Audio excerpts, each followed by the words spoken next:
Hello दोस्तों, आप लोगों को स्वागत है हमारे यूट्यूब चैनल में। तो आज हम लोग काफ़ी महत्वपूर्ण प्रश्न पढ़ने वाले हैं क्लास 10th के लिए सामाजिक विज्ञान का, जो आपके लिए काफ़ी महत्वपूर्ण है या बिहार बोर्ड में आने की संभावना है। तो चलिए हम वीडियो को शुरू करते हैं। इस वीडियो को पूरा अंत तक देखिए और सभी प्रश्न को याद कर लीजिए ताकि आपसे आसानी से परीक्षा में बन सके। तो चलिए मैं वीडियो को शुरू करता हूँ। और चैनल पर नए हैं तो चैनल को सब्सक्राइब जरूर कर दें। तो हमारे सामने पहला प्रश्न कह रहा है G77 की स्थापना कब की गई। तो इसका राइट आंसर हो जाएगा ऑप्शन नंबर ए 1964 ईस्वी में। तो चलिए अगला प्रश्न देखते हैं। अगला प्रश्न क्या कर रहे हैं। अगला प्रश्न कह रहा है बृहद उत्पादन व्यवस्था किस देश में आरंभ की गई थी। इसका राइट आंसर हो जाएगा ऑप्शन नंबर ए अमेरिका में। तो चलिए अगला प्रश्न देखते हैं। अगला प्रश्न क्या करें। अगला प्रश्न कर रहे हैं बृहद उत्पादन की नीति किसने अपनाई थी। इसका राइट आंसर हो जाएगा option number C Henry Ford ने। तो चलिए अगला प्रश्न देखते हैं। अगला प्रश्न क्या कर रहे हैं। अगला प्रश्न आपके लिए काफ़ी महत्वपूर्ण होने वाला है। अगला प्रश्न कर रहा है प्रथम विश्व युद्ध की समाप्ति के बाद किसके द्वारा यूरोप की अर्थव्यवस्था को पुनर्जीवित करने का प्रयास किया गया। तो इसका राइट आंसर हो जाएगा ऑप्शन नंबर सी अमेरिका। तो चलिए अगला प्रश्न देखते हैं। अगला प्रश्न क्या कर रहा है।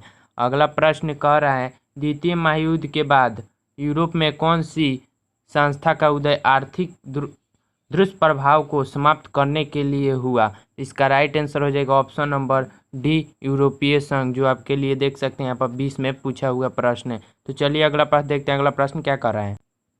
अगला प्रश्न कर रहे हैं 1923 में विश्व को पूंजी देने वाला दुनिया का सबसे बड़ा कर्जदाता देश कौन था। तो इसका राइट आंसर हो जाएगा ऑप्शन नंबर बी अमेरिका। तो अगला प्रश्न देखते हैं। अगला प्रश्न कर रहे हैं 1820 से 1914 के बीच विश्व व्यापार में कितना गुना की वृद्धि हो चुकी थी। तो इसका राइट आंसर हो जाएगा ऑप्शन नंबर बी 25 से 40 गुना। तो चलिए अगला प्रश्न देखते हैं। अगला प्रश्न क्या कर रहे हैं। अगला प्रश्न कह रहा है कच्चा कपास का निर्यात 1800 से 1872 के बीच 5% से बढ़कर कितना प्रतिशत हो गया था। तो इसका राइट आंसर हो जाएगा ऑप्शन नंबर बी 35%। तो चलिए अगला प्रश्न देखते हैं। अगला प्रश्न क्या कर रहा है। अगला प्रश्न है आपके सामने ओटावा सम्मेलन किस वर्ष हुआ था। तो इसका राइट आंसर हो जाएगा ऑप्शन नंबर सी 1932 ईस्वी में। तो अगला प्रश्न देखते हैं। अगला प्रश्न क्या कर रहा है। अगला प्रश्न कह रहा है अलेक्जेंड्रिया किस महासागर के मुहाने पर बसा हुआ था। तो इसका राइट आंसर हो जाएगा ऑप्शन नंबर बी लाल सागर। तो चलिए अगला प्रश्न देखते हैं। अगला प्रश्न क्या कह रहा है। अगला प्रश्न कर रहे हैं असहयोग आंदोलन कब स्थगित हो गया। तो इसका राइट आंसर हो जाएगा ऑप्शन नंबर सी 12 फरवरी 1922। तो चलिए अगला प्रश्न देखते हैं। अगला प्रश्न क्या करें। अगला प्रश्न कह रहा है अलीगढ़ में मोहम्मडन एग्लो ओरिएंटल कॉलेज की स्थापना किसने की थी। तो इसका राइट आंसर हो जाएगा option number B sir Syed Ahmad Khan. तो चलिए अगला प्रश्न देखते हैं। अगला प्रश्न क्या क्या कह रहा है। अगला प्रश्न करें अलूरी सीताराम राजू कौन थे। तो इसका राइट आंसर हो जाएगा ऑप्शन नंबर सी आंध्र का आदिवासी नेता। तो चलिए अगला प्रश्न देखते हैं। अगला प्रश्न क्या कर रहे हैं। अगला प्रश्न कर रहे हैं भारतीय कम्युनिस्ट पार्टी की स्थापना किसने की। तो इसका राइट आंसर हो जाएगा ऑप्शन नंबर ए सत्यभक्त ने। तो चलिए अगला प्रश्न देखते हैं। अगला प्रश्न क्या कह रहा है। अगला प्रश्न कह रहा है भारतीय राष्ट्रीय कांग्रेस के पहले अध्यक्ष कौन थे। तो इसका राइट आंसर हो जाएगा ऑप्शन नंबर डी बोयम चंद्र बनर्जी। तो चलिए अगला प्रश्न देखते हैं। अगला प्रश्न क्या कर रहे हैं। अगला प्रश्न कह रहा है भारतीय राष्ट्रवाद के उदय का सबसे प्रमुख कारण क्या था। तो इसका राइट आंसर हो जाएगा ऑप्शन नंबर डी अंग्रेजी शासन के विरुद्ध असंतोष। तो चलिए अगला प्रश्न देखते हैं। अगला प्रश्न क्या कर रहे हैं। ये आप लोग ध्यान रखेंगे कि यह प्रश्न जो था यह 2020 में भी पूछा है और 19 में भी, यह 19 में पूछ चुका है यह प्रश्न।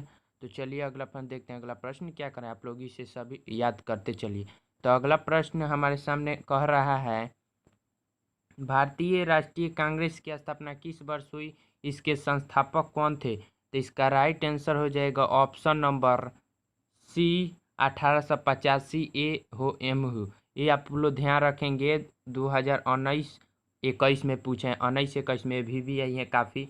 आप लोग इसे सब जितने पूछा हुआ प्रश्न आप लोग उस प्रश्न को जरूर याद कर लेंगे। तो चलिए अगला प्रश्न देखते हैं। अगला प्रश्न क्या कर रहे हैं। अगला प्रश्न कह रहा है भारत में होम रूलिंग आंदोलन किसने चलाया? तो इसका राइट आंसर हो जाएगा ऑप्शन नंबर ए, बाल गंगाधर तिलक एवं एनी बेसेंट ने। तो चलिए अगला प्रश्न कहते हैं क्या कह रहा है।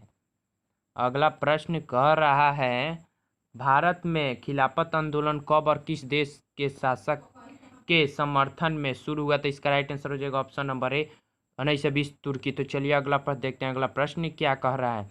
अगला प्रश्न कह रहे हैं 1921 का मुपला विद्रोह किसके नेतृत्व में हुआ? तो इसका राइट आंसर हो जाएगा ऑप्शन नंबर ए, अलिया मुसालियार। तो चलिए यहीं पर वीडियो को रोकते हैं। अगर वीडियो अच्छा लगा हो तो चैनल को जरूर सब्सक्राइब कर दें।